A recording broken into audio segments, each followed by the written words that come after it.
नमस्कार दोस्तों, स्वागत है आपका हमारे YouTube चैनल दक्ष मैथ्स क्लासेज में। आज हम प्रश्नावली 1.1 कक्षा 12 की प्रश्नावली 1.1 का पहला सवाल करने जा रहे हैं। सवाल आपके सामने यह है कि निर्धारित कीजिए कि क्या निम्नलिखित संबंधों में से प्रत्येक स्वतुल्य, सममित तथा संक्रामक है।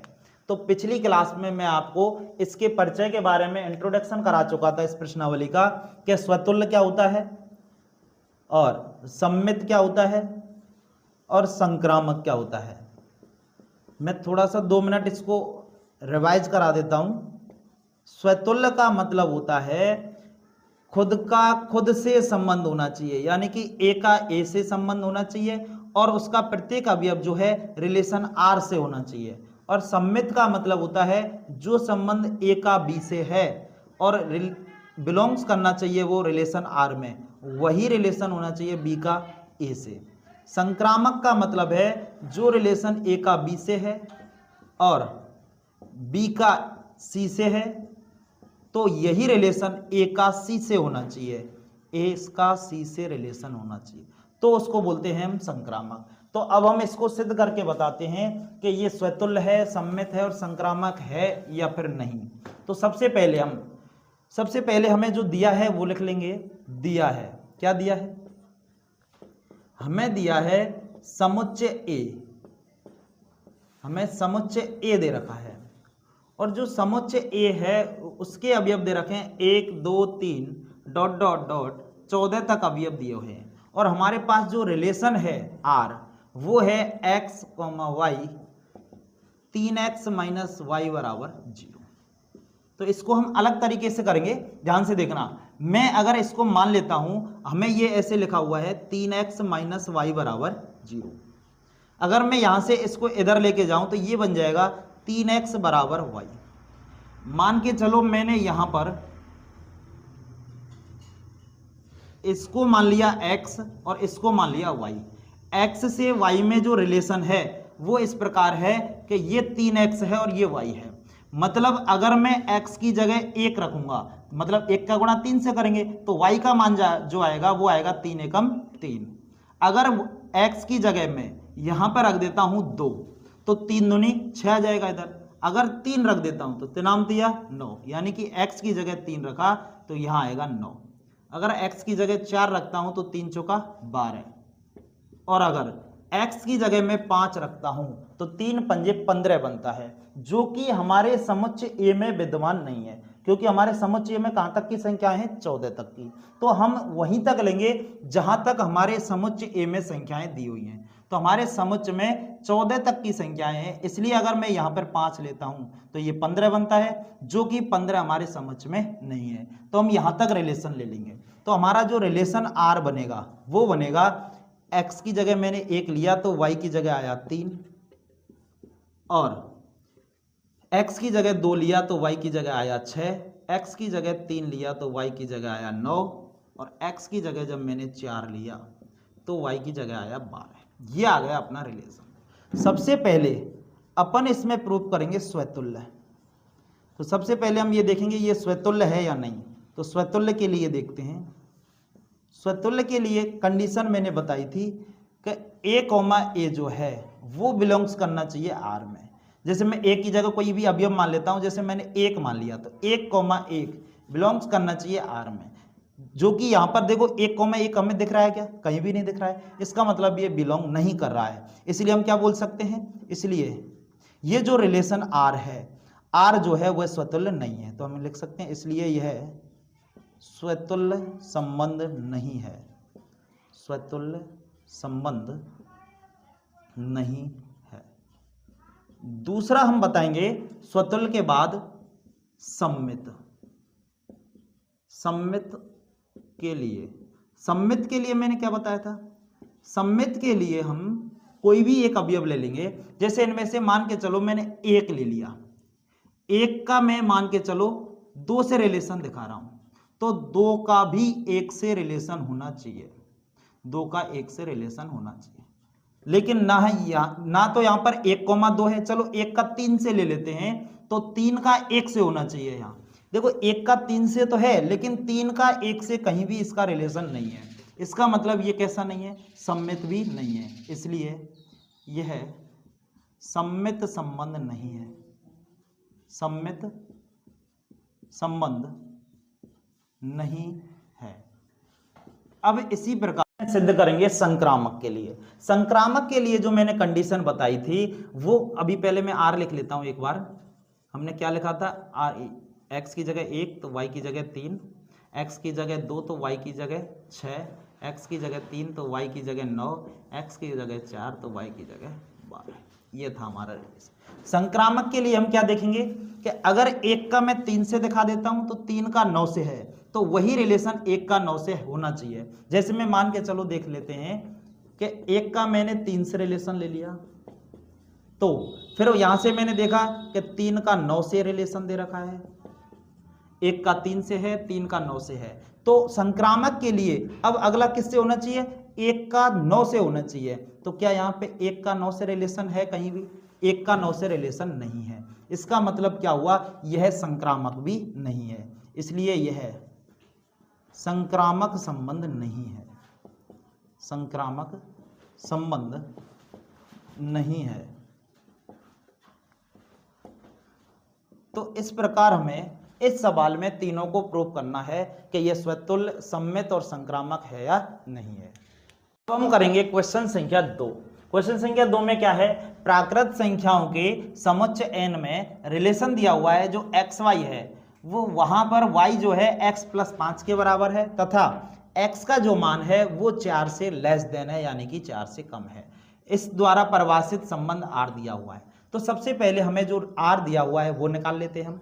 r कैसे निकालेंगे, इधर जैसे मान के चलो मैंने इसको मान लिया x और इसको मान लिया y,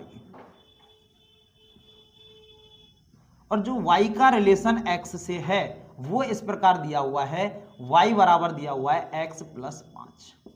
अगर इसका मतलब क्या है, अगर मैं x की जगह 1 रखूंगा तो y की जगह 5 और 1 कितना हो जाएगा 6। तो x की जगह अगर मैंने 1 रखा तो y मिलेगा हमें 6। x की जगह अगर मैं 2 लिखता हूं तो y की जगह आएगा 6 और 2 7, वो 5 और 2 7। और अगर x की जगह 3 लिखते हैं तो 5 और 3 हो जाता है 8।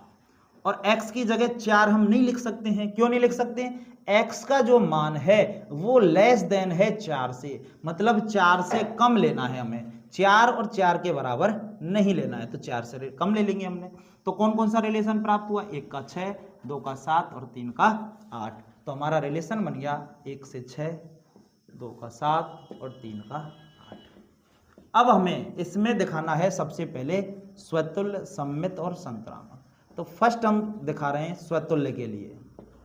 तो स्वतुल्य के लिए संबंध जो होता है वो आपको क्लियर दिख जाना चाहिए कि खुद का खुद से रिलेशन होना चाहिए। जैसे मैंने 1 का ले लिए तो 1 का रिलेशन 1 से होना चाहिए। क्या हमें यहाँ पर 1 का रिलेशन 1 से दिख रहा है, कहीं भी नहीं दिख रहा है, मतलब नॉट बिलोंग्स टू आर। इसलिए हम क्या बोल देंगे भाई साहब, दूसरी भी संख्या ले सकते हैं एग्जाम्पल के लिए कि 2 का रिलेशन भी 2 से नहीं है। तो इसलिए हम क्या बोल सकते हैं, यह स्वतुल्य संबंध नहीं है, स्वतुल्य संबंध नहीं है। अगला देखो, अगली जो है वो दिखाएंगे अब हम सममित के लिए। सममित के लिए, सममित के लिए हम क्या दिखाते हैं, सममित के लिए दिखाएंगे हम कि 1 का रिलेशन अगर 6 से है तो 6 का रिलेशन 1 से होना चाहिए। तो हम यहाँ क्या कह सकते हैं कि 1 का रिलेशन 6 से है तो 6 का रिलेशन 1 से होना चाहिए। क्या यहाँ 6 का रिलेशन 1 से है, कहीं भी नहीं है, तो हम क्या बोल सकते हैं, इसलिए यह सममित संबंध नहीं है, सममित संबंध नहीं है। अगला हम दिखाएंगे इसी में संक्रामक के लिए। तो संक्रामक के लिए क्या बोलते हैं, संक्रामक के लिए होता है कि अगर 1 का रिलेशन 6 से है और 6 का रिलेशन किसी अगली संख्या से होना चाहिए और उसका रिलेशन फिर 1 से होना चाहिए, तो हम बोल सकते हैं जैसे यहां से कि 1 का रिलेशन 6 से है तो 6 का रिलेशन भी अगली संख्या से होना चाहिए। लेकिन क्या यहां पर 6 का रिलेशन है, लेकिन नहीं है। फिर भी हम मान के चलते हैं कि यहां अगर मैं x की जगह 6 रख दूं तो 6 और 5 होगा 11, 6 का रिलेशन बनेगा 11 से, मान के चल रहे हैं। तो 11 का रिलेशन 1 से होना चाहिए। क्या 1 का रिलेशन कभी भी यहाँ 11 से आ सकता है? अगर x की जगह में 1 रखूंगा तो 6 आएगा, ना कि 11। तो हम क्या बोल सकते हैं कि 1 का जो रिलेशन है वो 11 से कभी भी नहीं आएगा। इसलिए हम क्या बोल देंगे, यह संक्रामक संबंध नहीं है, संक्रामक संबंध नहीं है। ये हुआ तुम्हारा पहले का दूसरा सवाल। हम करने जा रहे हैं प्रश्न संख्या पहले का तीसरा सवाल। तीसरे में क्या दिया गया है, हमें समुच्चय दे रखा है ए, वो दे रखा है 1 2 3 4 5 और 6, और जो रिलेशन आर दे रखा है वो दे रखा है कि जो एक्स वाई है, y जो है वो भाज्य है x से, मतलब y वाली संख्या में x वाली संख्या का पूरा पूरा भाग जाता है। जैसे मान के चलो मैंने सबसे पहले 1 ले लिया, तो 1 का भाग 1 में तो जाएगा ही जाएगा, 1 का भाग 2 में भी जाता है, 1 का भाग 3 में भी जाता है, 1 का भाग 4 में भी, 1 का भाग 5 में भी, 1 का भाग 6 में भी। इसका मतलब 1 से तो ये सभी के सभी डिवाइड हैं। अब 2 से कौन कौन सी संख्याएं डिवाइड है? 2 का भाग 2 में जाता है, 2 का भाग 3 में नहीं जाता है, 2 का भाग 4 में जाता है, और 2 का भाग जाता है 6 में। इसी प्रकार अगली संख्या देखेंगे अपन 3, तो 3 का 3 में तो जाता ही है, 3 का भाग और किस में जाता है? 6 में। अगली संख्या देखेंगे 4, 4 का भाग 4 में जाता है, 5 में जाता है क्या? नहीं जाता है, 6 में नहीं जाता है, तो इसको नहीं लेंगे। अगली संख्या देखेंगे 5, 5 का भाग 5 में तो जाएगा ही जाएगा, और ऐसे ही 6 का भाग जाएगा 6 में। अब सबसे पहले ये रिलेशन बन गया अपना, तो सबसे पहले हम देखेंगे यहाँ कि यह स्वतुल्य है या नहीं। तो तुम्हें कन्फर्म ये दिख रहा होगा स्वतुल्य के लिए सभी दिख रहे हैं कि 1 का 1 से भी रिलेशन है, 2 का 2 से भी है, 3 का 3 से है, 4 का 4 से, 5 का 5 से और 6 का 6 से। तो हम क्या बोल देंगे, 1 का 1 से रिलेशन है, 2 का 2 से भी है, ऐसे ही सबका रिलेशन है, 6 का 6 से रिलेशन भी है। एग्जाम्पल के द्वारा हमें दिखाना है। इसलिए यह कैसा संबंध है? स्वतुल्य संबंध है, यह स्वतुल्य संबंध है। अब दूसरा हम दिखाएंगे सममित के लिए। सममित के लिए, सममित के लिए क्या होना चाहिए? सममित के लिए होना चाहिए कि 1 का रिलेशन अगर 2 से है तो 2 का रिलेशन भी 1 से होना चाहिए। जैसे मैंने ले लिया 1 का 2 से रिलेशन दे रखा है, क्या यहां पर 2 का 1 से रिलेशन कहीं भी दे रखा है? नहीं दे रखा है, तो हम क्या बोल देंगे, 2 का 1 से रिलेशन नहीं है। इसलिए क्या बोल देंगे, यह सममित संबंध नहीं है, यह सममित संबंध नहीं है। अब हमें इसमें जांच करनी है कि यह संक्रामक है या नहीं। तो अब हम निकालेंगे संक्रामक के लिए। संक्रामक के लिए क्या निकालना पड़ता है? संक्रामक के लिए निकालेंगे हम, जैसे कोई भी यहां से अवयव ले लेते हैं कि 1 का रिलेशन 2 से है, 2 का 2 से है, तो 2 का 1 से है या नहीं। तो ध्यान से देखना, क्या करेंगे, 1 का रिलेशन 2 से है ऐसा, फिर देखेंगे 2 का किससे है? 2 का 2 से है, तो 2 का 2 से रिलेशन है, तो 1 का 2 से रिलेशन है या नहीं। तो 1 का 2 से वापस रिलेशन मिलेगा कि नहीं मिलेगा? 1 का 2 से मिल जाएगा। ऐसे ही हम किसी दूसरे एग्जाम्पल के लिए लेके देखते हैं इसको। जैसे मैंने 1 का 3 से ले लिया, तो मैंने ले लिया 1 का 3 से रिलेशन, 3 का किससे रिलेशन है? फिर 3 का 3 से रिलेशन है, और 3 का 6 से रिलेशन भी है। तो फिर हमने देख लिया 3 का 3 से रिलेशन है, तो क्या फिर 1 का 3 से रिलेशन है? 1 का 3 से भी है, तो हम बोल देंगे 1 का 3 से रिलेशन भी है। इसलिए हम क्या बोल देंगे, यह संक्रामक संबंध है, यह संक्रामक संबंध है। तो ये होते हैं प्रश्नावली 1.1 के पहले के 3 क्वेश्चन। अगर आपको हमारी वीडियो पसंद आई हो तो लाइक, कमेंट, चैनल सब्सक्राइब करना ना भूलें। थैंक यू, धन्यवाद।